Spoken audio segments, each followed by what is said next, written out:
Hello students, আজ আমরা class 10 এর রাসায়নিক গণনা চ্যাপ্টারের স্যাপ্রকাশনী বইয়ের যে প্রবলেমগুলো আছে, মোট 5টা প্রবলেম আছে। আমরা সেই 5টা প্রবলেম কিন্তু সলভ করার চেষ্টা করব। স্যাপ্রকাশনী বইয়ের ক্লাস 10 দশম শ্রেণীর স্যাপ্রকাশনীর যে বই আছে, সেই বইয়ের যে 5টা প্রবলেম এখানে আছে, এই 5টা প্রবলেম এখানে আছে। এই 5টা প্রবলেম কিন্তু আমরা সলভ করার চেষ্টা করব। আমরা জানি যে এই রাসায়নিক গণনা চ্যাপ্টার থেকে মাধ্যমিকে কিন্তু দুটো কোশ্চেন থাকবে, একটা অবশ্যই করতে হবে এবং কোশ্চেনের নাম্বার থেকে 3। ঠিক আছে, দুটো কোশ্চেন থেকে একটা করতে হয়। আমরা কয়েকটা ধরনের অঙ্ক যদি রাসায়নিক গণনা থেকে চেষ্টা করি, যদি শিখে যাই আমরা, তাহলে কিন্তু অবশ্যই সেই কোশ্চেনটা অ্যাটেন্ড করা যায়। তো আমরা এখন দেখবো রাসায়নিক গণনার ক্লাস 10 এর স্যাপ্রকাশনী বইয়ের যে প্রবলেম 5টা আছে, ওই প্রবলেমগুলো আমরা দেখবো। আর আমি কোশ্চেনগুলো তলার দিকে, ভিডিওর তলার দিকে দিয়ে দেবো। ঠিক আছে, তো কি বলছে প্রথম কোশ্চেন, 20 গ্রাম করে 2KClO3 এবং CaCO3 কে তীব্রভাবে উত্তপ্ত করলে প্রত্যেক ক্ষেত্রে কতটা ওজনের হ্রাস ঘটবে সেটা আমাদের বের করতে হবে। ঠিক আছে, তো কি করতে বলেছে আমাদের, যে 20 গ্রাম করে KClO3 যেটা আছে তাকে আমাদের কি করতে, উত্তপ্ত করতে হবে। উত্তপ্ত করলে কতটা ওজনের হ্রাস ঘটবে সেটা বের করতে হবে। তো প্রথম কোশ্চেন আমরা যেটা করব সেটা হলো বিক্রিয়ার সমীকরণ। কোশ্চেন আমাদের আবার প্রথম পার্ট লিখতে হবে বিক্রিয়ার সমীকরণ। প্রথমে যে কোনো বিক্রিয়া লেখার আগে লিখতে হয় বিক্রিয়ার সমীকরণ। তো বিক্রিয়ার সমীকরণ লিখে তলায় বিক্রিয়াটা লিখতে হবে। কি আছে বিক্রিয়াটা, KClO3 এটাকে উত্তপ্ত করছে। তো এটা আমরা উত্তপ্ত করলাম ডেল্টা দিয়ে, এখানে ত্রিভুজ আঁকতে হয় তাপ দিতে গেলে। তো বিক্রিয়া করলে তৈরি হবে KCl তৈরি হবে, এখানে এটা 2 দাও, এখানে 2 দিলে এখানে 2 হবে। এটা আমরা সমদ্রবিধান করছি 2 ধারে, প্লাস 3O2 এটা আমাদের উৎপন্ন হবে। ঠিক আছে, তো এটা কিন্তু গ্যাস, যেটা কিন্তু বেরিয়ে যাবে, এটা একটা গ্যাস। তো আমার যে ওজন হ্রাসের যে ব্যাপারটা, আমরা যদি ওজন হ্রাসের ব্যাপারটা একটু বুঝতে চাই, তাহলে আমাদের এটা মাথায় রাখতে হবে যে ওজন হ্রাসটা কিভাবে ঘটে। অ্যাকচুয়ালি আমরা যদি এইভাবে বলি, যে মনে করো আমাদের কিছুটা খড় আছে, খড় রাখা, সেই খড়গুলোকে যদি আমরা পোড়াই, অর্থাৎ পোড়ানোর আগে যে খড়ের যে ওজন ছিল, পোড়ানোর আগে সেই খড়ের যে ওজন হবে, সেই পোড়ানোর আগে যে খড়ের যে ওজনটা হবে, আমি যদি সেটাকে দহন করি বা পোড়াই, পোড়ানোর পরে আমরা কিন্তু অল্প একটু ছাই পড়ে থাকে, তাই তো? তাহলে কি বলে থাকবো, যে ছাইটা পাবো আমরা, সেই ছাইয়ের যদি আমরা ওজন করি, তাহলে কিন্তু কখনো এই দুটো সমান হয় না ওজনের দিক থেকে। তাহলে কি এখানে ভরের সংরক্ষণ সূত্র উল্লঙ্ঘিত হয়? কিন্তু এখানে ইন্টারেস্টিং বিষয় এটাই যে ভরের সংরক্ষণ সূত্র লঙ্ঘিত হয় না, ভরের সংরক্ষণ সূত্র লঙ্ঘিত হয় না। তাহলে প্রশ্ন হচ্ছে লঙ্ঘিত হয় না, ঠিক আছে, হয় না। এখানে কিন্তু ভরের সংরক্ষণ সূত্র লঙ্ঘিত হয় না। তাহলে কি হয়, এই যে প্রয়োজনীয় অতিরিক্ত যে ভরটা, তাহলে কোথায় চলে যায়? অ্যাকচুয়ালি এই অতিরিক্ত ভরটা কার্বন অক্সাইড হয়ে বাইরে বেরিয়ে যায়। কারণ আমরা জানি খড় মানে হচ্ছে সেটা হাইড্রোকার্বন, খড় মানে সেটা কিন্তু হাইড্রোকার্বন, তার মধ্যে হাইড্রোজেন আছে এবং কার্বন ডাইঅক্সাইড আছে, তো হাইড্রোকার্বন। যদি কখনো সম্ভব হয় কার্বন ডাইঅক্সাইডটাকে ওজন করা, যেটুকু কার্বন ডাইঅক্সাইড বাতাসে মিশে যাচ্ছে সেটুকু যদি ওজন করা কখনো সম্ভব হয়, তাহলে কিন্তু আমরা দেখতে পাবো যে টোটাল খড়ের যে ওজনটা হয়েছিল এবং যে ছাইগুলো পাচ্ছে, সঙ্গে কার্বন ডাইঅক্সাইড যে বেটা বেরিয়ে যাচ্ছে এবং জল, এবং সঙ্গে জল পাওয়া যায়। তো জল এবং কার্বন ডাইঅক্সাইড যে দুটো বেরিয়ে যাচ্ছে, এই দুটো এই ছাই সহ যদি সবটা ওজন করি, তাহলে দেখতে পাবো যে ভরের সংরক্ষণ হচ্ছে। তাহলে আমরা যে আপাত দৃষ্টিতে দেখতে পাচ্ছি যে খড়ের যে ওজন এবং ছাইয়ের ওজনটা কিন্তু যে ওজনটা একই হচ্ছে না। ঠিক আছে, এই একই না হওয়ার জন্য তাহলে কি হচ্ছে, কিছু পরিমাণ ওজন আমরা বাইরে বেরিয়ে যাচ্ছে। তো এটার জন্যই কিন্তু অ্যাকচুয়াল ওজনটা হ্রাস ঘটছে। তো আমাদের এই যে কোশ্চেনটা বলেছে, এই কোশ্চেনটা একই রকম ভাবে বলেছে। কি বলেছে এই কোশ্চেনটাই বলছে যে 2KClO3 যে ওজনটা হবে, এবং টোটাল ওজনটা কিন্তু সেম, এটুকু যা ভর এটুকু তাই ভর। ভরের সংরক্ষণ সূত্র লঙ্ঘিত হয় না, মেনে চলে। তাহলে আমাদের যে কার্বন ডাইঅক্সাইড বিক্রিয়াটা করার পরে, তাপ দেওয়ার পরে কিন্তু কিছুটা কার্বন ডাইঅক্সাইড অক্সিজেন বেরিয়ে যায়। ফলে যেটুকু হ্রাস পাবে ওজনে, সেটা এর জন্যই পাবে। যেটুকু ওজনের হ্রাস পাবে সেটা কার জন্য হবে? এইটুকুর জন্যই হবে হ্রাসটা। কারণ এটুকু তো আমরা পেয়ে যাচ্ছি, এটুকুর ভর, কিন্তু এইটুকু ভর কিন্তু আমরা পাচ্ছি না, যেটা বাতাসে মিশে যাচ্ছে। তাই বলা হচ্ছে এইটুকুর যা ভর হবে, আণবিক ভর আমরা যেটা দেখবো, এইটুকু যে ভর, এইটুকু ভরের জন্যই কিন্তু আমার ওজনটা হ্রাস ঘটবে। তো চলো দেখা যায় আণবিক ভর বের করলে কি পাবো আমরা যেটা পাবো 2KClO3, এখান থেকে আমরা যদি আণবিক ভর বের করি, তাহলে 2 ফার্স্ট ব্র্যাকেট আছে, কে এর মান কত, কে এর মান হচ্ছে 39 প্লাস সিএল এর মান 35.5 প্লাস 16 গুণ 3, 3 16 48, 16 গুণ 3, তাহলে 2 গুণ এটা যোগ করলে কত, 39 আর 3 16 48, আর 35.5 যোগ করলে যেটা হবে সেটা হলো 122.5। 122.5 তার মানে হচ্ছে 244 আগে 245, এর মান হচ্ছে 245। এখান থেকে আমাদের 3O2 যদি আমরা বের করি তাহলে 3 গুণ 2 গুণ 16, তার মানে হচ্ছে 16 দুগুণ 32, 3 32 96। তাহলে আমরা কি পেলাম যে 245 গ্রাম যদি আমরা KCl O3 কে যদি পড়াই তাহলে কিন্তু ওজন হ্রাস কতটা ঘটবে? 96 গ্রাম। তাহলে কেন? কারণ অক্সিজেন 296 গ্রাম অক্সিজেন কিন্তু অটোমেটিক এখান থেকে বেরিয়ে যাবে। 245 গ্রাম KCl O3 কে আমরা যদি তীব্রভাবে উত্তপ্ত করি তাহলে আমরা লিখতে পারি যে 245 গ্রাম KClO3 কে উত্তপ্ত করলে ওজন হ্রাস ঘটে। উত্তপ্ত করলে ওজন হ্রাস ঘটবে। ওজন হ্রাস ঘটবে কতটা? ওজন হ্রাস ঘটবে 96 গ্রাম, সরি 96 গ্রাম। 96 গ্রাম। তাহলে আমাদের বের করতে হবে 20 গ্রামের জন্য। প্রশ্ন আমাদের 20 গ্রাম বলেছে। তাহলে 1 গ্রাম KClO3 কে যদি আমরা তীব্রভাবে উত্তপ্ত করি তাহলে ওজন হ্রাস কতটা ঘটবে? তাহলে কত হবে? 96 বাই কত? 245 গ্রাম। 245 এত গ্রাম। তাহলে আমাদের বের করতে হবে 20 গ্রামের জন্য। তাহলে 20 গ্রাম KClO3 কে যদি আমরা উত্তপ্ত করি তাহলে কি হবে? ওজন হ্রাস কতটা ঘটবে? তাহলে 96 বাই কত? 245 ইন্টু কত হবে? ইন্টু হবে 20। এটা ক্যালকুলেশন করলে আমরা যা পাবো সেটা কিন্তু আমাদের অ্যান্সার হবে। ঠিক আছে, এটা আমরা ক্যালকুলেশন করব। প্রথমে কাটাকাটি করি 4 দিয়ে, 4 5 20, সরি 5 দিয়ে কাটাকাটি হচ্ছে 4 5 20, 5 দিয়ে কাটাকাটি 4 5 20, 4 5 9 45। তাহলে 96 ইন্টু 4 বাই 49 ক্যালকুলেশন করে দেখি কত হয়। 96 গুণ 4,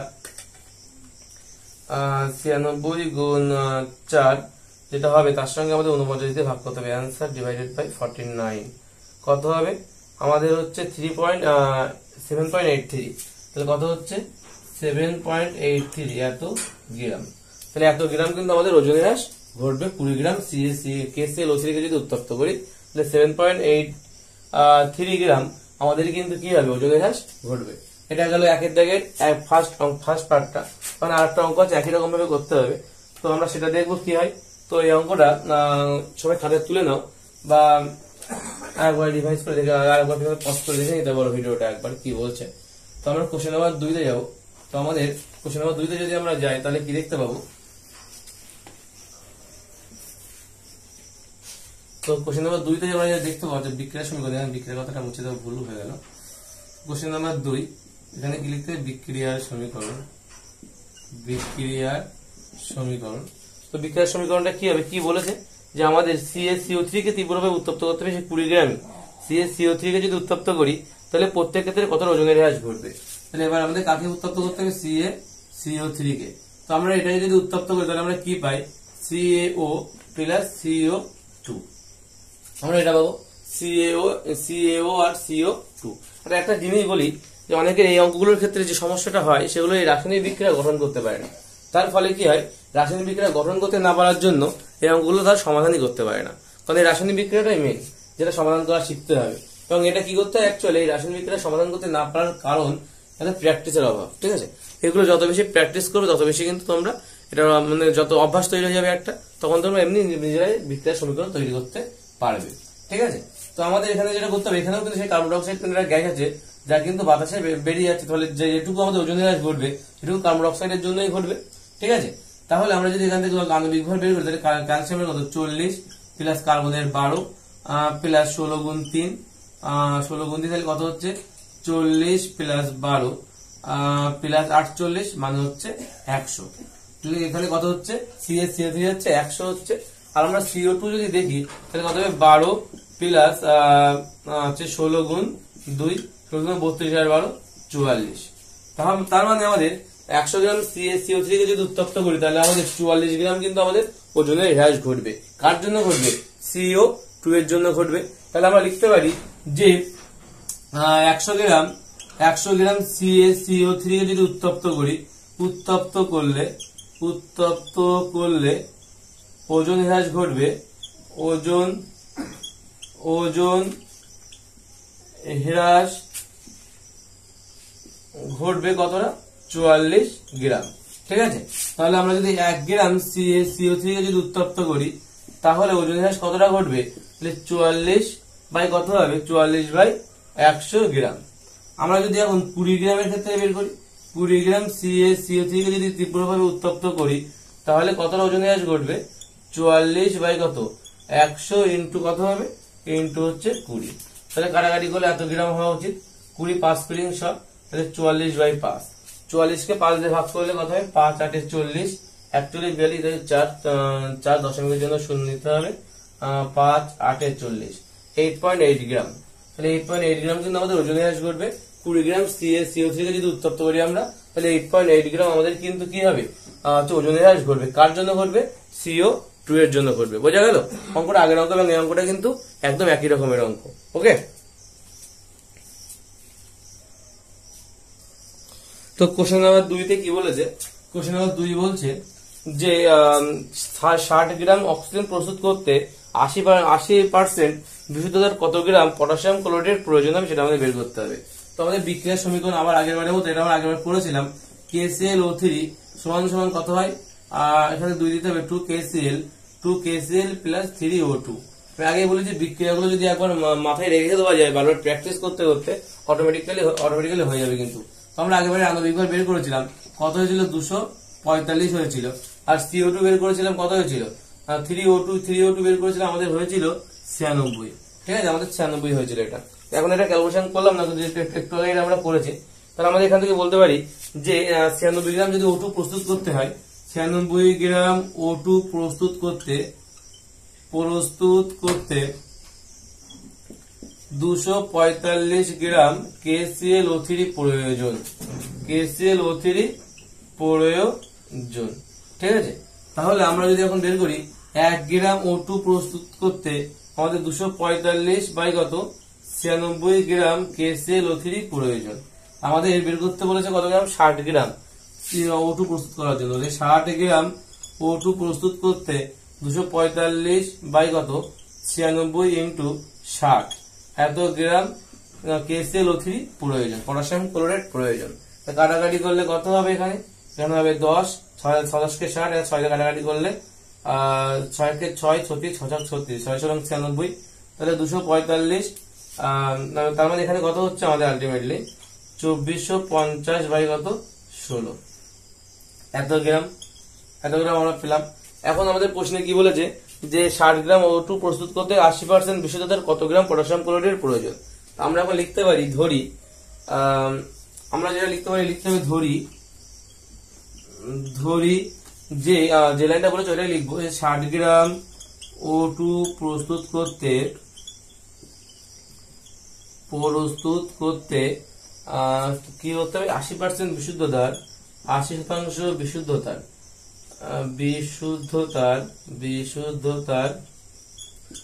বলছে x গ্রাম পটাশিয়াম ক্লোরাইড প্রয়োজন। x গ্রাম পটাশিয়াম ক্লোরাইড প্রয়োজন।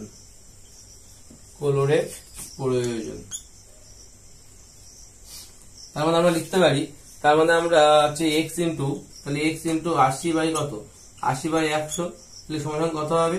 সমান 8x/10। এটা পেলাম। এখন শর্ত অনুসারে যদি আমরা করি, এই পাশটাই করে দিই শর্ত অনুসারে, যদি আমরা অ্যাকর্ডিং টু কন্ডিশন করি শর্ত অনুসারে, তাহলে আমরা বলতে পারি যে 8x/10 এটা সমান আমাদের যেটা বেরিয়েছিল এটা 2450 বাই কত 2450 বা 245 গুণ 10 লিখতে পারি এটাকে আমরা, বাই কত বাই কিন্তু 16। ঠিক আছে, তাহলে x এর মান বের করলে কত হবে? 245 গুণ 10 বাই কত বাই 16 গুণ কত হবে? 8টা তলায় চলে আসবে আর 10টা উপরে গুণ হয়ে যাবে, এটা হবে। এটাকে যদি আমরা ক্যালকুলেশন করি তো 245 বাই 16 আর 8 গুণ করলে 128, 16 আর 8 গুণ করলে কত হয়? 128 হবে, কারণ 16 গুণ 8 128 গুণ 100, 10 কে কত হয়? 100। তাহলে 245 কে 128 দিয়ে ভাগ করলে কত হয় দেখি? 245 কে ডিভাইডেড বাই 128 ভাগ করলে কত হবে? ভাগ করলে হবে 1.9140 এত গ্রাম। তার মানে এটা 100 দিয়ে গুণ করতে হবে, এত গুণ 100 এত গ্রাম। তার মানে 191 0.40 এত গ্রাম। 100 দিয়ে গুণ করা মানে কি 0.2 ঘর পড়ে যাবে। এটাই আমার অ্যান্সার যে 191.40 এত গ্রাম কিন্তু আমাদের কি এত গ্রাম কিন্তু আমাদের এই 60 গ্রাম অক্সিজেন প্রস্তুত করতে 80% বিশুদ্ধতার যে 191.40 গ্রাম পটাশিয়াম ক্লোরাইডের কিন্তু আমাদের প্রয়োজন হবে। এটা গেল আমাদের কোশ্চেন নাম্বার 2। তাহলে এই ধরনের অঙ্কগুলো আমরা এইভাবে করতে পারি, সমাধান খুব দ্রুত হয়ে যাবে। এই ধরনের প্রশ্নগুলো আমরা এইভাবে সমাধান করতে পারি খুব দ্রুত করে দেওয়ার জন্য, ঠিক আছে। তারপরে কি আছে কোশ্চেন নাম্বার 3 তে কি বলছে, আমরা কোশ্চেন নাম্বার 3টা দেখে নেবো একবার। কোশ্চেন নাম্বার 3 কি বলছে, কোশ্চেন নাম্বার 3 বলছে যে পর্যাপ্ত পরিমাণ শুষ্ক কলিচুনের সঙ্গে, কলিচুন মানে কি CaOH গ্রুপ 2 কলিচুনের সঙ্গে বলেছে যে সঙ্গে 10.7 গ্রাম NH4Cl প্রয়োজন বিক্রিয়া করাতে হবে। তো NH4Cl বিক্রিয়া করালে কি উৎপন্ন হবে বলেছে কত গ্রাম কি পরিমাণ অ্যামোনিয়া উৎপন্ন হবে। তাহলে আমাদের যেটা উৎপন্ন হবে সেটা হলো CaCl2, লেখা এটা 2 দিতে হবে আগে, CaCl2 প্লাস অ্যামোনিয়া NH3, এর আগে একটা 2 হবে, প্লাস কি উৎপন্ন হবে আর জল উৎপন্ন হবে H2O উৎপন্ন হবে, ঠিক আছে। আমরা এটা জল উৎপন্ন কতটা, জল উৎপন্ন হবে 2, যে আচ্ছা আগেটা 2 হবে, সমাধান করার জন্য আগে একটা 2 হবে। কারণ আমাদের 4 দুগুণ 8টা, 8 আর 2 10টা হাইড্রোজেন আছে, এখানে হচ্ছে 2 দুগুণ 4টা, 3 দুগুণ 6টা, 6 আর 4 10টা হাইড্রোজেন ঠিকঠাক আছে। তাহলে আমাদের এটা কিন্তু আমাদের উৎপন্ন হবে। এখন আমাদের বলেছে কি এটা বিক্রিয়ার রাসায়নিক সমীকরণ, এটা আমার বিক্রিয়ার রাসায়নিক সমীকরণ গেল। এবার আমাদের বলেছে যে পর্যাপ্ত পরিমাণ শুষ্ক শুষ্ক কলিচুনের সঙ্গে NH4Cl বিক্রিয়া করলে অ্যামোনিয়া উৎপন্ন, অর্থাৎ এইটার সাথে আমাদের অ্যামোনিয়ার সম্পর্ক খুঁজতে হবে। আমাদের কি করতে হবে, এইটার সাথে এইটার সম্পর্ক খুঁজতে হবে। তো যদি আমরা দেখি তাহলে কি হবে, যদি দেখি তাহলে কি হবে, আমাদের এখানে 2 ফার্স্ট ব্র্যাকেটের মধ্যে নাইট্রোজেনের কত হয় 14 প্লাস 1 গুণ 4 হাইড্রোজেনের প্লাস ক্লোরিনের কত 35.5, তার মানে 2 গুণ 53.5 আমি যোগ করলে তার মানে 53 গুণ 106 107 হবে, ঠিক আছে। আর এখান থেকে কত হবে, এটা 2 গুণ নাইট্রোজেনের কত 14 প্লাস 1 গুণ 3, তার মানে 2 গুণ 14 আর 3 17, মানে হচ্ছে 34। তার মানে আমরা লিখতে পারি যে 107 গ্রাম NH4Cl থেকে আমরা 34 গ্রাম কি পেতে পারি, NH3 পেতে পারি।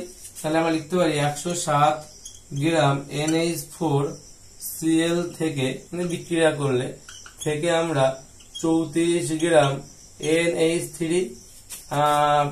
পাই, অ্যামোনিয়া পাই।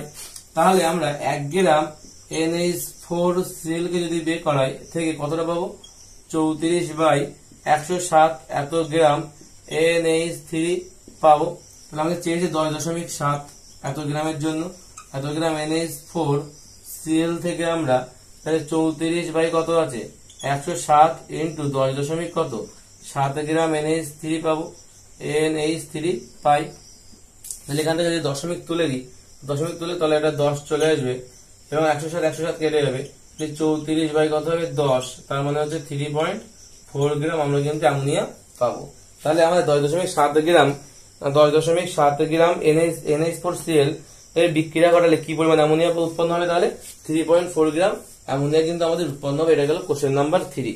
এই অঙ্কগুলো বেসিক্যালি পড়ে পরীক্ষা এবং এগুলো খুব সহজ অঙ্ক হয়। এগুলো সবচেয়ে সহজ স্টেপ হচ্ছে এটা, এই টাইপের অঙ্কগুলো সবথেকে 1 এবং 2 যেগুলো করলাম ওগুলোর থেকেও এই অঙ্কগুলো আরো বেশি সহজ।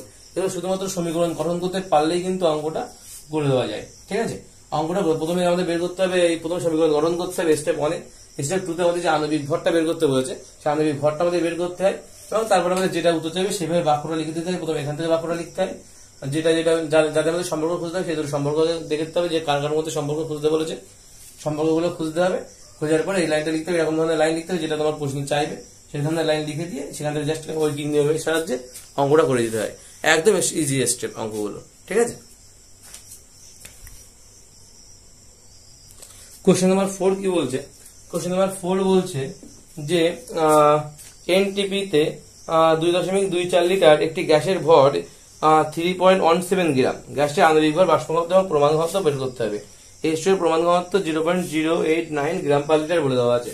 তাহলে আমরা লিখতে পারি এখান থেকে যেটা করতে পারি এনটিপি তে আমরা লিখতে পারি যে 2.24 লিটার, যেটা বইতে বলে দেওয়া আছে সেই লাইনটা লিখছি, একটি গ্যাসের ভর গ্যাসের ভর কত, গ্যাসের ভর কত হবে আমাদের যেটা হবে সেটা হলো 3.17 এত গ্রাম, এটা আমাদের বলে দিয়েছে প্রশ্নে, আমরা সেটাই প্রশ্ন লিখলাম।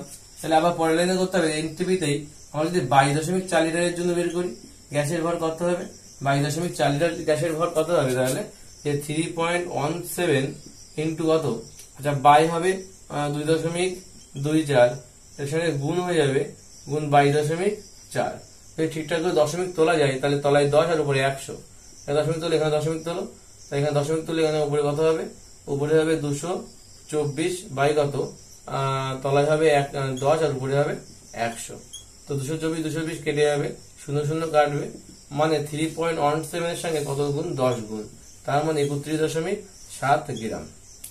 এটা গেল এনটিভিতে 22.4 লিটার গ্যাসের ভর কত হচ্ছে, তাহলে 31.7 গ্রাম, কারণ গ্যাসটা আণবিক ভর চেয়েছে।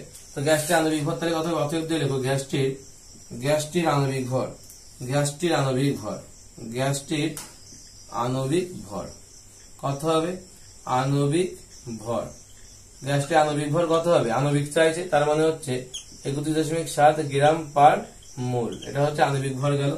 গ্যাসটির বাষ্প ঘনত্ব চাইছে আমাদের, তারপরে বাষ্প ঘনত্ব, তা বাষ্প ঘনত্ব মানে কি, আণবিক গুরুত্বকে 2 দিয়ে ভাগ করতে হয়, আণবিক গুরুত্ব আণবিক ভরকে যেটা করতে হবে 2 দিয়ে ভাগ, তাহলে আণবিক যে ভর তাকে কি করতে হবে 2 দিয়ে ভাগ করতে হবে, তার মানে 31.7 তাকে 2 দিয়ে ভাগ করে দাও, মানে 15.85 এটা হবে। কিন্তু বাষ্প ঘনত্বের কোনো একক থাকে না, এখানে একক দিলাম না। আর একটা কি আছে, গ্যাসটির কি চাইছে, গ্যাসটির বাষ্প ঘনত্ব আর প্রমাণ ঘনত্ব চাইছে। তো প্রমাণ ঘনত্ব বের করতে গেলে কি করতে হয়, প্রমাণ ঘনত্ব যেটা বের করতে গেলে যেটা করতে হয় সেটা হলো বাষ্প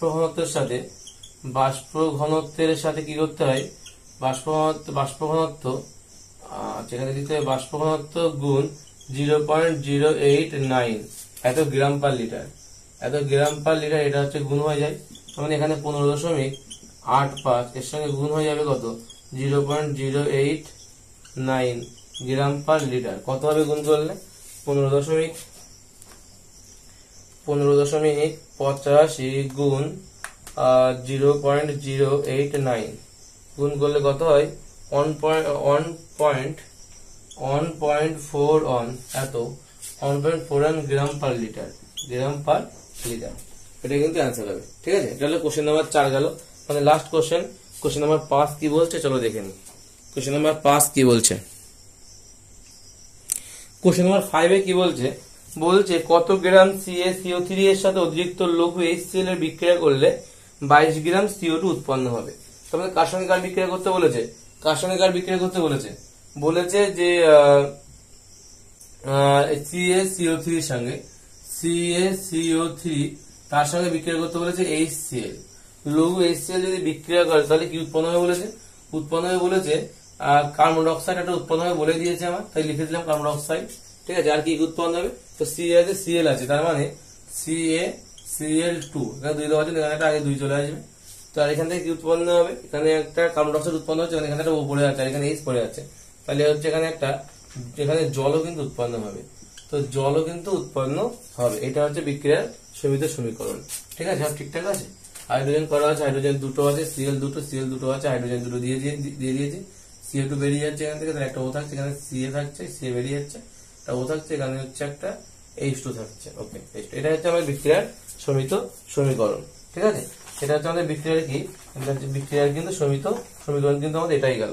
এখন আমরা আগেই দেখেছি যে CaCO3 যদি আণবিক ভর বের করি আমরা, তাহলে কত হয়, এটা 40, এটা 12, এটা 48, যোগ করলে হয়ে যায় 100। ঠিক আছে, আর এখান থেকে আমাদের যেটা লাগবে কার্বন ডাই অক্সাইড উৎপন্ন করতে বলেছে, তা কার্বন ডাই অক্সাইড আমরা আগে দেখেছি 12 আর হচ্ছে এদিকে 12 আর এদিকে হচ্ছে 16.32, মানে 44 হয়। ঠিক আছে, 44 হয়। তাহলে আমরা এখান থেকে কি বলতে পারি, এখান থেকে যেটা বলতে পারি সেটা হলো যে কত গ্রাম CaCO3 এর সাথে অতিরিক্ত লঘু HCl এর বিক্রিয়া করে 22 গ্রাম CO2 উৎপন্ন হয়। তাহলে আমরা এখান থেকে বলতে পারি যে যেহেতু আমার চেয়েছে এটার পরে এটাকে লাস্টে রাখতে হবে এবং এটা বলে দেওয়া আছে এটাকে আগে রাখতে হবে, তো কথাটা ঘুরিয়ে বলি আমরা, তাই বলতে পারি যে 44 গ্রাম CO2 উৎপন্ন করতে আমরা লিখতে পারি কি, এত গ্রাম উৎপন্ন করতে 100 গ্রাম CaCO3 লাগে, 100 গ্রাম CaCO3 প্রয়োজন। আমরা এটা লিখতে পারি এখান থেকে। তাহলে এখান থেকে যদি বলি 1 গ্রাম CO2 উৎপন্ন করতে, তাহলে 100 বাই কত, 100 বাই 44 এত গ্রাম CO3 প্রয়োজন হবে। আর আমাদের চাই যে কত গ্রামের জন্য, 22 গ্রামের জন্য।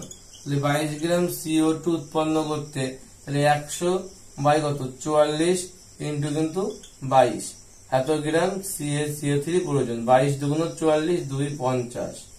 এটাই একমাত্র কাটাকাটি ভালো হলো এতক্ষণ পরে।